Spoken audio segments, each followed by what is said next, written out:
ഇന്ന് നമ്മൾ വളരെ പ്രധാനപ്പെട്ട, ഒരുപാട് ചർച്ച ചെയ്യപ്പെട്ട ഒരു നിയമ പോരാട്ടത്തെക്കുറിച്ചാണ് സംസാരിക്കുന്നത്. 1985-ലെ ഓൾഗ ടെല്ലിസ് കേസ്. അതെ, ഓൾഗ ടെല്ലിസ് വേഴ്സസ് ബോംബെ മുനിസിപ്പൽ കോർപ്പറേഷൻ. ബോംബെയിലെ, ഇന്നത്തെ മുംബൈയിലെ നടപ്പാതകളിലും ചേരികളിലും താമസിക്കുന്ന സാധാരണക്കാരായ മനുഷ്യർ, അവരുടെ ജീവിതം, അവരുടെ അവകാശങ്ങൾ.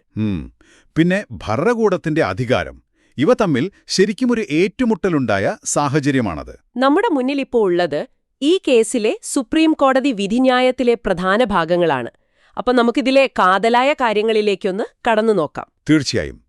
ഈ കേസെത്ര ശ്രദ്ധേയമാകാൻ ഒരു പ്രധാന കാരണം ഭരണഘടനയുടെ 21ാം അനുച്ഛേദം, അതായത് ജീവിക്കാനുള്ള അവകാശം. Right to life. അതെ, ആ അവകാശത്തിന് കോടതി നൽകിയ ഒരു വിശാലമായ വ്യാഖ്യാനമാണ് ജീവിക്കുക എന്ന് പറഞ്ഞാൽ. എന്താ പറയുക, കേവലം ശ്വാസമെടുത്ത് നിൽക്കുക എന്നതാണോ? അതോ അതിനപ്പുറം മറ്റു കാര്യങ്ങൾ കൂടി ഉണ്ടോ എന്നുള്ളതാണ്. കൃത്യം. അതിനപ്പുറം ഉപജീവനമാർഗം കൂടി അതിലുൾപ്പെടുമോ? ഇതായിരുന്നു പ്രധാന ചോദ്യം. പൊതുസ്ഥലത്തെ താമസവും നിയമപ്രശ്നങ്ങളുമാണ് കോടതിക്ക് മുന്നിലെത്തിയത്. അപ്പോ എന്തായിരുന്നു പെട്ടെന്ന് ഇങ്ങനെ ഒരു കേസ് ഉണ്ടാകാനുള്ള ഒരു സാഹചര്യം? ഒരു മുഖ്യമന്ത്രിയുടെ പ്രഖ്യാപനത്തിൽ നിന്നാണോ തുടക്കം? അതെ, 1981-ലായിരുന്നു. അന്നത്തെ മഹാരാഷ്ട്ര മുഖ്യമന്ത്രി ബോംബെയിലെ നടപ്പാതകളിലും ചേരികളിലുമൊക്കെ താമസിക്കുന്നവരെ ഒഴിപ്പിക്കുമെന്ന് പ്രഖ്യാപിച്ചു. ഓഹോ. അവരെ ആവശ്യമെങ്കിൽ അവർ എവിടുന്നാണോ വന്നത് അങ്ങോട്ട് തിരിച്ചയക്കും എന്നും പറഞ്ഞു. ശരി. അത് വലിയൊരു പ്രശ്നമായിട്ടുണ്ടാവുമല്ലോ. വലിയ പ്രതിഷേധങ്ങൾ വന്നു, ഒരുപാട് ആശങ്കകളുണ്ടായി. ഇതിനെതിരെയാണ് ഓൾഗ ടെല്ലസ്. അവരൊരു പത്രപ്രവർത്തകയായിരുന്നു. അതെ. അവരും പിന്നെ അവിടെ താമസിക്കുന്ന കുറച്ചുപേരും ചില പൗരാവകാശ സംഘടനകളും എല്ലാവരും കൂടെ നേരിട്ട് സുപ്രീം കോടതിയെ സമീപിക്കുകയായിരുന്നു. നിയമപരമായിട്ട് അവരെന്താണ് പ്രധാനമായും വാദിച്ചത്? ഈ ജീവിക്കാനുള്ള അവകാശത്തിലൂന്നിയായിരുന്നോ വാദങ്ങൾ? അതെ, അതായിരുന്നു കാതൽ. അവരുടെ പ്രധാന വാദം, ഇങ്ങനെ മുന്നറിയിപ്പില്ലാതെ അല്ലെങ്കിൽ ഈ രീതിയിൽ ഒഴിപ്പിക്കുന്നത് ഭരണഘടനയുടെ ആർട്ടിക്കിൾ 21, ജീവിക്കാനുള്ള മൗലികാവകാശം. അതെ, ആ മൗലികാവകാശത്തിന്റെ ലംഘനമാണ് എന്നായിരുന്നു. കാരണം ജീവിക്കണമെങ്കിൽ ഒരു ഉപജീവനമാർഗം വേണം, അല്ലേ? തീർച്ചയായും. ഇവര് പറയുന്നത്, ഞങ്ങൾക്ക് ഗ്രാമങ്ങളിൽ തൊഴിലില്ല, വരുമാനമില്ല, അതുകൊണ്ടാണ് ഞങ്ങൾ ഈ നഗരങ്ങളിലേക്ക് വരുന്നത്. ജീവിക്കാൻ വേണ്ടി വരുന്നു. അതെ, ഇവിടെ വന്നാൽ താങ്ങാവുന്ന വാടകയ്ക്ക് താമസിക്കാൻ ഒരു സ്ഥലമില്ല. അപ്പൊ പിന്നെ ജോലിസ്ഥലത്തിനടുത്തുള്ള നടപ്പാതയിലോ ചേരിയിലോ അന്തിയുറങ്ങുകയല്ലാതെ വേറെ വഴിയില്ല. ശരിയാണ്. അപ്പോ ഇവരെ അവിടെ നിന്ന് ഇറക്കിവിട്ടാൽ അതവരുടെ ഉപജീവനമാർഗമില്ലാതാക്കും. അത് ഫലത്തിൽ ജീവിക്കാനുള്ള അവകാശം നിഷേധിക്കുന്നതിന് തുല്യമാണ്. ഇതായിരുന്നു അവരുടെ വാദം.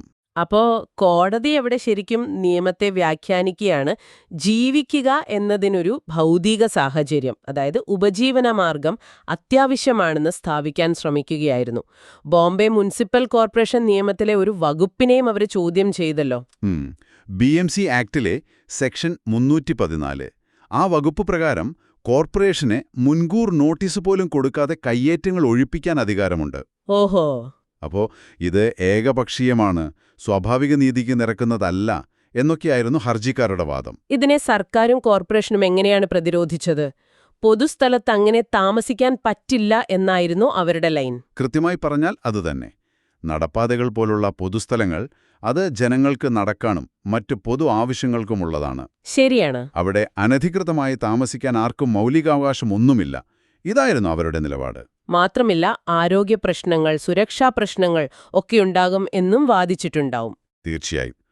പൊതുജനാരോഗ്യത്തിനും സുരക്ഷയ്ക്കും ഭീഷണിയാണ്, റോഡ് പണിതൊക്കൊന്നും നടക്കില്ല, അങ്ങനെയുള്ള വാദങ്ങൾ. പിന്നെ ഈ BMC ആക്ട് സെക്ഷൻ 314 പ്രകാരം ഇത് ഒഴിപ്പിക്കാൻ തങ്ങൾക്ക് അധികാരമുണ്ട്, കടമയുണ്ട് എന്നും അവർ പറഞ്ഞു. ബദൽ സംവിധാനത്തെക്കുറിച്ച് എന്തെങ്കിലും പറഞ്ഞിരുന്നോ? സർക്കാർ ഒരു കാര്യം പറഞ്ഞിരുന്നു. 1976-ലെ ഒരു സെൻസസ് ഉണ്ടായിരുന്നു. ആ സെൻസസിൽ ഉൾപ്പെട്ടവർക്ക് ബദൽ സൗകര്യം കൊടുക്കാമെന്നൊരു ഉറപ്പും അവർ നൽകി. അപ്പോ ഒരു വശത്ത് ജീവിക്കാനുള്ള അവകാശം, ഉപജീവനത്തിനുള്ള അവകാശം, മറുവശത്ത് പൊതുസ്ഥലം കയ്യേറാൻ നിയമപരമായ അവകാശമില്ല എന്ന വാദം. ഇതായിരുന്നു കോടതിക്ക് മുന്നിലുണ്ടായിരുന്നത്. എന്തായിരുന്നു കോടതിയുടെ പ്രധാന കണ്ടെത്തലുകൾ? കോടതിയുടെ നിരീക്ഷണങ്ങൾ വളരെ പ്രധാനപ്പെട്ടതായിരുന്നു. ഏറ്റവും പ്രധാനം, നേരത്തെ പറഞ്ഞ പോലെ, ആർട്ടിക്കിൾ 21, ജീവിക്കാനുള്ള അവകാശം. അതെ. അതിൽ ഉപജീവനത്തിനുള്ള അവകാശം കൂടി ഉൾപ്പെടുന്നു എന്നത് തന്നെ. Right to life is part of right to life. ഉപജീവനമാർഗം നിഷേധിച്ചാൽ അത് ജീവൻ നിഷേധിക്കുന്നതിന് തുല്യമാണെന്ന് കോടതി പറഞ്ഞു. വളരെ ശക്തമായ ഒരു നിരീക്ഷണം. പിന്നെ വേറൊന്ന്, ഈ മൗലിക അവകാശങ്ങൾ അത് നമുക്കൊരു ഒത്തുതീർപ്പിലൂടെ വേണ്ടെന്ന് വെക്കാൻ പറ്റില്ല. No estoppel against fundamental rights എന്ന് പറയും. അതായത് ഹർജിക്കാർ ഹൈക്കോടതിയിൽ ഈ അവകാശം ഉന്നയിച്ചില്ല എന്ന് സർക്കാർ വാദിച്ചിരുന്നു, അല്ലേ? അതെ, പക്ഷേ സുപ്രീം കോടതി പറഞ്ഞു അങ്ങനെ സമ്മതിച്ചാൽ പോലും മൗലിക അവകാശം ഇല്ലാതാവില്ലാന്ന്. ഈ സെക്ഷൻ 314 നോട്ടീസില്ലാതെ ഒഴിപ്പിക്കാനുള്ള അധികാരം, അതിനെക്കുറിച്ച് കോടതി എന്തു പറഞ്ഞു? അത് നിലനിൽക്കുമോ?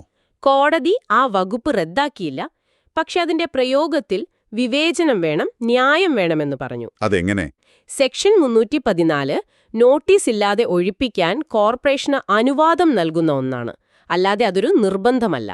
സാഹചര്യം നോക്കി വിവേകത്തോടെ വേണം ആ അധികാരം ഉപയോഗിക്കാൻ. സാധാരണഗതിയിൽ നോട്ടീസ് കൊടുക്കണമെന്നാണോ?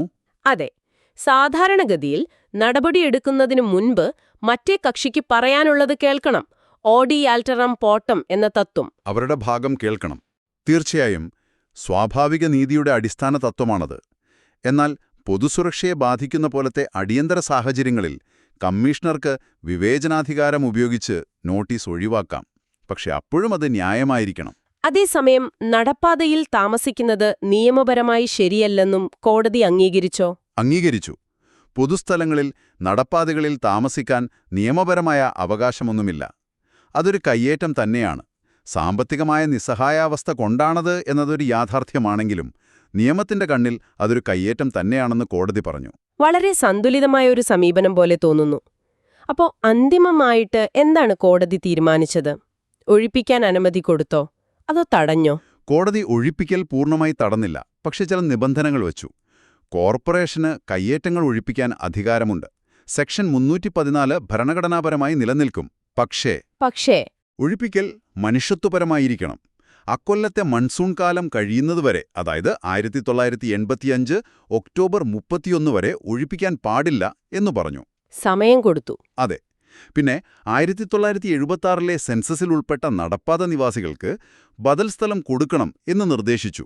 അത് പക്ഷേ ഒഴിപ്പിക്കലിന് മുൻപ് തന്നെ വേണമെന്നില്ല. ചേരി നിവാസികളുടെ കാര്യത്തിലോ? അവിടെ വ്യത്യാസമുണ്ട്. 1976 സെൻസസിൽ ഉൾപ്പെട്ട ചേരി നിവാസികളെ ഒഴിപ്പിക്കുന്നുണ്ടെങ്കിൽ അവർക്ക് ഒഴിപ്പിക്കുന്നതിന് മുമ്പ് തന്നെ ബദൽ സ്ഥലം നൽകണം. അതൊരു പ്രധാന വ്യത്യാസമാണ്. അതെ. പിന്നെ ഒരു 20 വർഷമൊക്കെ ആയിട്ട് അവിടെയുള്ള കുറച്ചുകൂടി മെച്ചപ്പെട്ട സൗകര്യങ്ങളൊക്കെയുള്ള ചേരികളുണ്ട്. അങ്ങനെയുള്ളവ പൊതുവാവശ്യത്തിന് ആ ഭൂമി അത്യാവശ്യമല്ലെങ്കിൽ ഒഴിപ്പിക്കരുത് എന്നും പറഞ്ഞു. ഇനി ഒഴിപ്പിക്കേണ്ടി വന്നാൽ അവർക്കും ബദൽ സൗകര്യം നിർബന്ധമാണ്. കൂടെ സർക്കാരിനോട് ചില നിർദ്ദേശങ്ങളും വെച്ചില്ലേ? ഈ ദുർബല വിഭാഗങ്ങൾക്ക് വേണ്ടിയുള്ള ഭവന പദ്ധതികള്, തൊഴിൽ പദ്ധതികളൊക്കെ സർക്കാർ ആത്മാർത്ഥമായി നടപ്പാക്കണമെന്നും കോടതി നിർദ്ദേശിച്ചു. അപ്പോ ഓൾഗ ടെല്ലിസ് കേസ് നിയമപരമായ അവകാശങ്ങളെയും അതേസമയം മനുഷ്യന്റെ നിലനിൽപ്പിനായുള്ള പോരാട്ടങ്ങളെയും ഒരുപോലെ പരിഗണിച്ച് ഒരു സന്തുലിതമായ വിധി പുറപ്പെടുവിക്കാൻ ശ്രമിച്ചു എന്ന് പറയാം. ജീവിക്കാനുള്ള അവകാശത്തിന് ഉപജീവനമാർഗം അനിവാര്യമാണെന്ന് കോടതി അടിവരയിട്ട് പറഞ്ഞു. അത് വലിയൊരു മുന്നേറ്റമായിരുന്നു. അതേസമയം നിയമവാഴ്ചയും പൊതു സൗകര്യങ്ങളും സംരക്ഷിക്കേണ്ടതിന്റെ ആവശ്യകതയും കോടതി ഓർമ്മിപ്പിച്ചു. തീർച്ചയായും. ഇപ്പോൾ ഈ വിധി വന്നിട്ട് പതിറ്റാണ്ടുകൾ ഒരുപാട് കഴിഞ്ഞുവല്ലേ? അപ്പോൾ നമുക്ക്, അല്ലെങ്കിൽ ഇത് കേൾക്കുന്ന നിങ്ങൾക്ക് സ്വയം ചോദിക്കാവുന്നൊരു ചോദ്യമുണ്ട്. എന്താണത്? ഈ കേസിൽ കോടതി ചൂണ്ടിക്കാട്ടിയല്ലോ, നഗരങ്ങളിലെ ദാരിദ്ര്യം, ഭവനമില്ലായ്മ, ഇതിൻ്റെയൊക്കെ അടിസ്ഥാന കാരണങ്ങൾ. ഈ കാരണങ്ങളെ ശരിയായ രീതിയിൽ അഭിമുഖീകരിക്കാൻ നമ്മുടെ ഭരണകൂടങ്ങൾക്ക്, മാറി മാറി വന്ന സർക്കാരുകൾക്ക് എത്രത്തോളം കഴിഞ്ഞിട്ടുണ്ട്? നല്ല ചോദ്യമാണ്. ഉപജീവനത്തിനുള്ള അവകാശം എന്ന ആ ആശയം, അത് നിയമപുസ്തകത്തിലെ ഈയൊരു പരാമർശത്തിനപ്പുറം കടന്ന് നയരൂപീകരണത്തിൽ, സാധാരണക്കാരന്റെ ജീവിതത്തിൽ ഒരു യഥാർത്ഥ മാറ്റം കൊണ്ടുവന്നിട്ടുണ്ടോ? ഇതൊരു തുടർന്നും ആലോചിക്കേണ്ട ഒരു കാര്യം തന്നെയാണ്.